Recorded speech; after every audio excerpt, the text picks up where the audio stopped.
Harry, can I just touch on another topic now? Let's talk about Europe. You're obviously very close to what's happening economically, and of course, as we know, Greece is receiving a bailout. Now we have Cyprus, but I have heard that other countries are lining up. There seems to be a queue now for a bailout in Europe. It's a bit of a domino. Look, Europe's in a real big mess.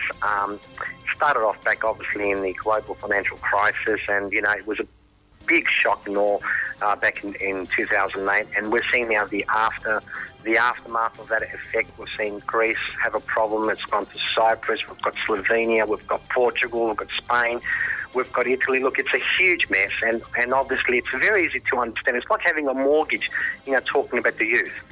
Yes. If your mortgage is very, very high and you cannot make repayments, well, you're in trouble. It's as easy as that. So Yes. To the youth, I always say to them, be careful and beware the amount of mortgage that you take out. If you don't think you can repay it off... Or service the loan. Or service it. Well, service it... I mean, I have a problem with people servicing their mortgage as well, because if you're just going to service it and you're not going to reduce the principal, Yes. my attitude is don't bother. Don't get yourself... all right, into that type of black hole. You need to have the ability to service it and make sure you're reducing principal, so over a number of years, one day you can have that title in your hands. Yes. When we go to Europe, it appears that the debt is so large, it is so big, not only can't they service the current repayments, but their answer is, let's borrow more money that we can't afford to give to a mortgage that we can't service. That seems to be their answer right now. And it's the whole of Europe. And unfortunately, we saw the debacle in Cyprus that they basically have gone to people's bank accounts and they've basically stolen the money from the bank accounts. That's basically what they've done. Well, and the argument now in Europe is that Cyprus is a population, I think it's about 850,000, that it really doesn't matter. Well, you know what? It does matter. And why Cyprus has got a problem? Simply couldn't service its debt. Yes. And that problem now seems to be spreading all over Europe. We talk about the weaker European nations, Portugal and Slovenia and Luxembourg. You know what? Spain's got the same problem, and so does Italy, and so does France. So I guess we live in a different world now, and over the next 10 years, it's profound to me that if you borrow too much, whether you're an individual, whether you're a corporation, or whether you're a country, sooner or later, you're going to get yourself into a problem. Yes. They're kicking the can down the road, but there's going to come a time where you're going to kick that can, and that can's going to hit you back in the face again. And that's exactly what happened to Cyprus. They couldn't kick the can down the road, and unfortunately people's deposits have been confiscated. Quite right. And Harry, you touched on the banks now. We hear the situation where you put your money in a bank, and you know, we've grown up with the confidence that the money is safe.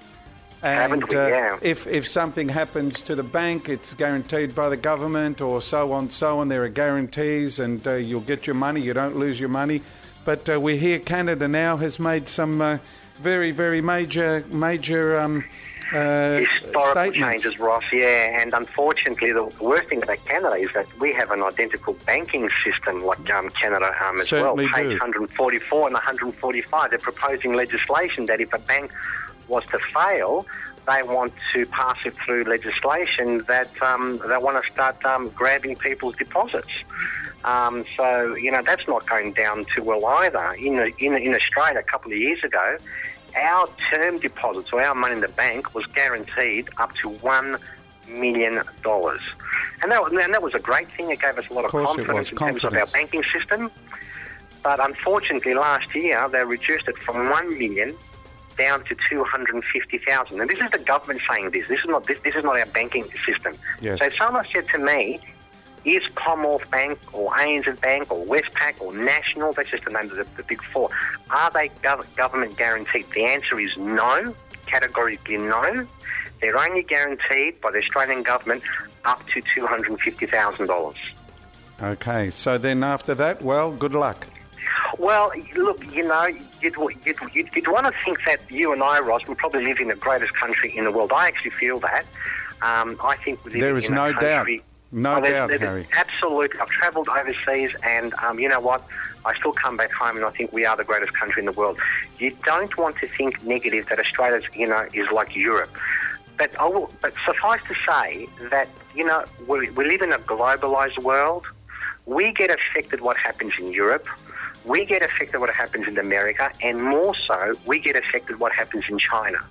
Australia has gone through one of the most biggest mining booms in history, because obviously China is sucking up all our exports. Yes. That's iron ore, that's a whole heap of materials.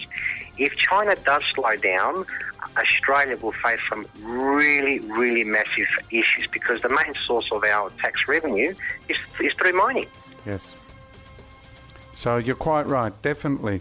Well, Harry, look, it's been absolutely fantastic. I mean, we covered a few topics today, but can I please invite you in our future programs so we can talk about even pension,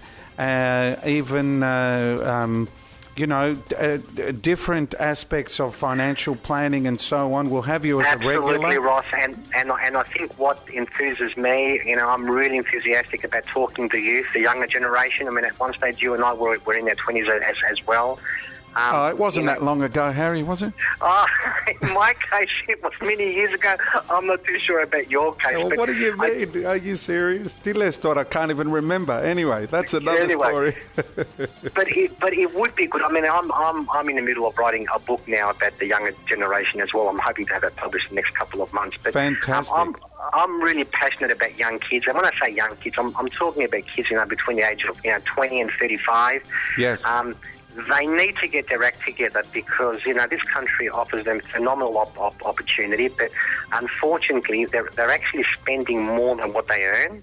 Yes. And, we need to talk about changing their mindset, because it's that generation that will keep them going in terms of their own future.